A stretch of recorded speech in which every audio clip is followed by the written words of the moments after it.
Hi you guys, we're going to be starting with A Different History by Sujata Bhatt, and I'm going to be just kind of working my way through it, and you can take some notes. If you have any questions, one of the things I'd like you to do is to write them down and bring them to class.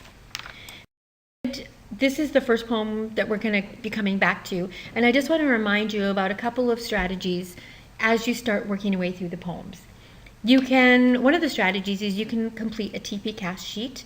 It's on the blog if you want to download the form, and you can just type it in. You can save yourself using paper if you just do it all in digital form.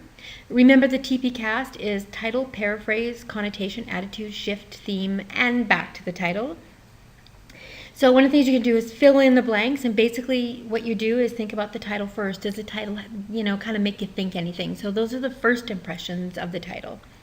Paraphrase, you paraphrase those lines that you need to paraphrase. So if you have a line that has words that you don't understand, you have to look them up and then rewrite them so that they make sense to you. Connotation is looking at words and unpacking them so that now we're looking at just not the definition of the word, but all the kind of things associated with the words. And then attitude is actually a word for tone and mood. And remember, we take a look at that, thinking about kind of the tone, especially is the writer's attitude towards their subject. Take a look at some of those things, and sometimes you'll kind of use words like how it makes me feel. You want to look for words that indicate that to you or kind of suggest how you feel about it. A shift is, we've talked about from Julius Caesar, a shift can be a change from one state to another. So for example, it's most of the time tone, but you're going to look for those contrasting words. We have a shift in this poem, and I'll talk about it when we get to it. Theme, again, no one word themes. That doesn't give us any sense of what you know about a poem. If you talk about culture, then I think, is that good or bad? Or please write down a sentence and get it sorted. Do it for every piece that we've read this year. Again, with TP Cast, you come back to the title, you look at all the information you have and see if you can bring more meaning to it. Sometimes you can, sometimes you can't. This is a strategy that isn't a perfect fit for every poem, but it really does get you starting to think about it. So if you come back and you say, well, the title doesn't really mean that much, fair enough, okay? Just don't give up before you actually did some thinking. The other strategy is do a close reading on the poem. Do all the things that we've done. Look at line length. Look at how they break lines, how something is kind of written, or how they've used enjambment, a poet might have used enjambment, how you read it, any of those kind of elements. And the closer you read that poem, the more you're going to know about it. Do not skip words because you don't know them. You have to look them up. If you're sitting in an exam, that's a different situation, because then you're going to have to use things like context, root words within a word, things like that. Okay, don't forget that it's the speaker who's talking to the poem, not the poet. When I look online and I see some of the IGCSE material out there, I'm appalled at how many people are calling it the poet. For example, with this poem, A Different History, people are talking about how the poet felt and how Bhatt felt about that, and I actually have no idea how Bhatt felt. I haven't talked to her, they probably haven't talked to her, and they're making these assumptions. And one of the things you have to understand is a poem is a lot like a story. So when we read Hullabaloo, for example, or Julius Caesar, we never thought for one second that we were reading Shakespeare's personal feelings. This is his own experience. And when we read Hullabaloo, she didn't kind of have this experience and then write it down for us. This is how I feel about things. However, that being said, we understand that people's ideas and interests will influence their writing. So if people are political, they'll write more political kinds of text. If they're kind of more into fancy, that's kind of what they'll write. But never confuse the two. The person in the poem is the speaker. The person who's writing the poem is the poet. So if you're talking about writing and the effect of it on the reader, that kind of stuff, that's the poet. If you're talking about how the person feels, that's the speaker. Okay, poetry is first and foremost, it's about you and the poem. That's what poets do for a living. And so they don't think about the academics. They don't write a poem thinking, I need to get this into, a good critical analysis, so it'll be hard for students to write. They want you to feel something. They want you to care about something, and they're trying to explore very complex, abstract ideas. And that's why they're using poetry, because poetry allows for it with all the imagery and all the metaphors and stuff like that. That's why they're using poetry. So you're supposed to feel it. You're supposed to feel a response to it. And then you think about the poem. That being said, sometimes we read poetry that we don't always appreciate, that it's not really our piece of poetry. Fair enough. Then what you do is you try to appreciate how a reader might look at it, and then you think about the poem. And we always take that in consideration about how the general reader would look at it, not just me. That would be a personal response, but take it a little bit further.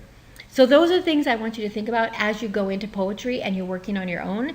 You will not get this slide or this information again on the other poems, but here's a place for you to get started with. Okay, so let's start with allusions. These are some of the things you need to know before you start reading the poem. So you are analyzing the poem, I would say. So you start reading it, you realize there are things you don't know about, you have to look them up. So I've done a little bit of the legwork for you. So here we go.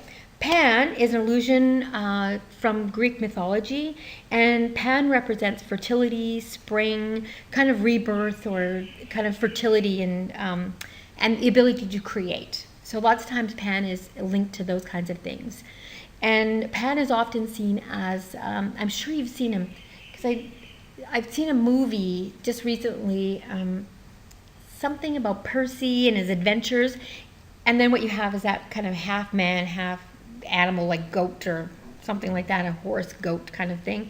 So half the body is human, half the body is a hooved animal. Okay, Sarasvati, which I know I'm not pronouncing right, but I'm trying to get close to it, is an allusion to the Hindu goddess of knowledge, or more specifically, learning and art, which now that you take a look at the poem, it all makes sense.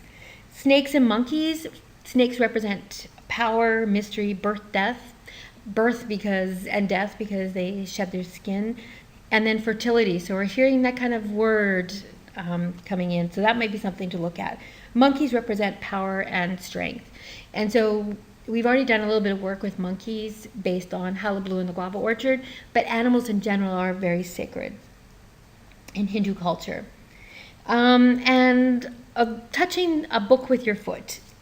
In Western culture, that really doesn't mean anything to us necessarily, but it is kind of, you should be keeping your feet on the floor, but we don't take it too much offense from it. In Hindu culture, however, touching a book with your foot, or I read actually even with your leg, is considered rude. And the only way to properly apologize is to use one's right hand in some kind of gesture. Now, I read that online, but I wasn't able to find out anything more about that kind of right hand gesture. So if any of you guys have some information that you could share with me, I would really appreciate it, because I don't know where to take that. Though I have seen it in other places that I've lived, so I'd be curious to find out more. And we have a scythe so that you know what it looks like, and it's actually a farm implement. You'd take this top handle and hold it in one hand. It would probably be your left hand, and in this handle, the middle handle, you'd hold on with your right hand and you swing it in front of you, because you've got this really sharp blade and it's used to cut grass or hay. It's a very kind of old implement. Okay, notable literary devices that you can look for. Anaphora is when a poet repeats the first words or first couple of words in each line or in repeating lines. So for example, it is a sin is anaphora, and which language is anaphora. Another really famous example of that is Martin Luther King's I Have a Dream. And it's really used to give strength and repetition and emphasis. I have a dream that one day, I have a dream. And so the same way here, it is a sin. It is a sin. And so you hear that kind of emphasis, that pressure on the word or on the idea that follows it.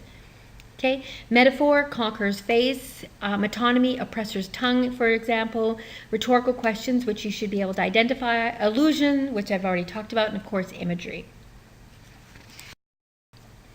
Okay, language in this poem is not overdone. I would not describe it as overdone. First of all, most of the language choice is very accessible and understandable for a really wide audience. There's only a little bit of work that needs to be done, and that's more with allusions and words that are not very typical. However, if one looks a little bit more closely at the language choices above, one will notice a juxtaposition of diction choices. This is evident in the first stanza. For example, she uses words like gods, roam, sacred, gently, without disturbing, without offending, and these allow the careful reader to recognize a more subtle side and create a tone that's appreciative, traditional, and culturally connected. Contrasting these words are other words such as sin, and that's repeated 4 times, one right after the other. The word toss, disguised, rude, shove, slam, carelessly. And then if we go into the second stanza, we're going to get some more of those negative connotation words with oppressor, murder, torture, cropped, scythe, swooping, conquer, and strange. So we take a look at those words and we start to also then hear this other tone, this kind of harsh, oppressive, controlling kind of language, and a sense of fear or disruption. And interestingly enough, the second stanza doesn't have any of those nice kind of connotative words that we were looking at in the first stanza. The contrasting language in the first stanza begins to reveal the theme of the poem. The loss of language means the loss of culture and tradition, and that's what the Bott is very concerned with, obviously, as she takes this topic and starts to develop it and gives her speaker, Bott's speaker, this concern and loss and recognition of loss by the loss of a language, that the oppressor's language will become the language that is adopted by future generations, and the loss of tradition because they won't recognize the value of a book, for example. Bott opens the poem with the allusion to the Greek god Pan and has him emigrating to India. So we have this kind of Greek image, which is very westernized, so you see it all over, but the idea of emigrating. So we take a look at the word choice, emigrating. It suggests a going to. And immediately, one of the things that we should sense as a reader is a potential clash of culture, and that one is going to now infiltrate another because they're going to take with them and then impose. And it's interesting because Greek mythology has really had a strong influence in Western literature. So we start to see some of that infiltration. The reader learns about, in the first stanza, the reader learns about India. We understand that in the context of this poem, that the gods and the snakes and the monkeys, they roam freely. We're told so. And the sacred are not restricted in movement. Okay, there is also a number of traditional considerations about how one treats monkeys and snakes, and even trees, for example. Trees are supposed to be appreciated because they give us the paper that we get to print words on for a book. And so we take a look at the appreciation of how you treat a book and the traditions and how that information has been passed down and a reverence has been created. Most importantly, the concept of that book is going to be taken through into stanza 2, or the language of the book. In Indian culture, specifically, it's a sin. They call it a sin to be rude to a book. So when we take a look at the word sin, it's something terrible to do. It's morally wrong. And so it's morally wrong to be rude to a book. It's morally wrong to shove a book aside. And it's morally rude to toss a book aside. In Western culture, we don't really do that, and so it's interesting to look at those cultural clashes that might occur when somebody might just throw a book across a table, and an Indian, in this particular poem, that Indian culture that's being spoken about might see as very problematic and sinful, morally wrong. Okay, one of the things that we understand about the Indian culture then is that this culture appreciates books and languages, that it means something very important to them and that they hold on to it and they value it. And Bott reinforces this when she writes that one must learn to turn the pages gently. And so this sense of reverence, but also then a sense of appreciation and valuing those kinds of things. And then we go back to the value, of course, with the trees. The trees gave the paper, which gave us the book. Okay, and we get, I'm going back to the connection of the trees, to nature and tradition. Okay, we've got also then the illusion of Sarasvati and the idea of knowledge, and that they have a deity. Hinduism has a deity to respond to language and learning. Okay, again, I said that the tone in this stanza is respectful and filled with reverence. However, let's not forget that we also have in the same stanza a reference to Pan as he immigrates. So you got Pan immigrating, then we've got this kind of reverence and appreciation and information about traditional Indian culture and how it responds to books. And then the second stanza is going to change that a bit. Okay, in the second stanza, it opens with two questions, rhetorical questions. These two questions shift the tone of the poem from a reverence to an accusation and a despair of a loss of cultural identity with the loss of language. We are meant to answer them, but we're also meant to struggle to find the answers. So it's not a rhetorical question in the sense that we know the answer. It's more a rhetorical question in that we try to resolve it and we can't, just as the speaker of the poem can't. Revisit the language of the second stanza and you'll notice Bott's word choice is strong and brings forth images of control and loss. Within this stanza, the speaker laments the loss beyond his or her own generation. Though while the speaker still knows of the traditions and is able to share them to us with us via the poem, that future generations will not have that same reference, perhaps. And furthermore, the speaker suggests that the native language culture will be forced, and she talks about torture and the idea of the sky cutting down, right? Future generations will love the language of the oppressor and lose the language of their soul. And so they're gonna adopt this other language, and the language that they talk about is the language of the oppressor, the person who's the country, the ideology that's holding them back. And then Bott juxtaposes it with the loss of the language of their soul. And the soul is the very fiber of who we are. So when you think about the language of the soul, the ability to speak and understand intuitively, that will be lost. And they'll only be able to speak the language of the oppressor, which they will not know it intuitively. So we see that kind of loss of the homeland, of traditions, and replace it by the idea of the oppressor. Because one of the things I do know is that language shapes culture and culture shapes language. And one of the things when you start to think that way, you realize how important it is to have that language, to maintain culture and tradition. To conclude, the poem has two stanzas and the structure is such that the first stanza directs the reader towards the cultural aspects of India. And when it stands alone, it's a rather innocuous stanza because there's really no conflict in it. It just tells us a little bit about Indian culture. And if that were the only poem, it certainly wouldn't be in this anthology. It's the second stanza that brings in the conflict and then heightens and makes us really realize the theme of this poem. And of Bott's purpose is to make us think about how important it is to have language and to continue to hold on to languages. Colonization is more than just people coming into a country and living. Colonization is about the adoption of those foreign ideas through the adoption of language. We've talked a little bit about colonization. You can revisit those notes. They will fit here as well. Bott very clearly intends the reader to understand this message in the last two lines of her poem. The unborn grandchildren grow to love that strange language.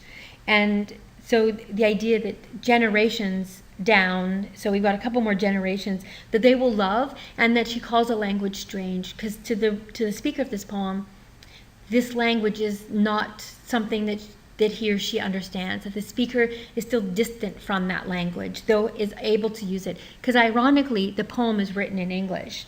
I'm assuming that the language that the speaker wants to use should be in another language that she doesn't name. Okay, furthermore, the coming of these generations, the unborn, will not know the traditions and cultural language and will view the conquerors, the oppressor's tongue, as something they love. And that the oppressor's tongue that they love will mean that they love that culture. So maybe perhaps even you could go into the westernization of Indian culture. The assumption is that this unborn generation will not love the language of the culture, and thus the country will lose its soul. So go back to that word soul, you can see how it's very important. That's where I will leave it. This poem is very important overall. I would encourage you to think about it more deeply because it could be really important in Lang and Lit. I'm going to leave it at that. I'll talk a little bit more in class. If you have any questions, please write them down and bring them to class to share. Thank you.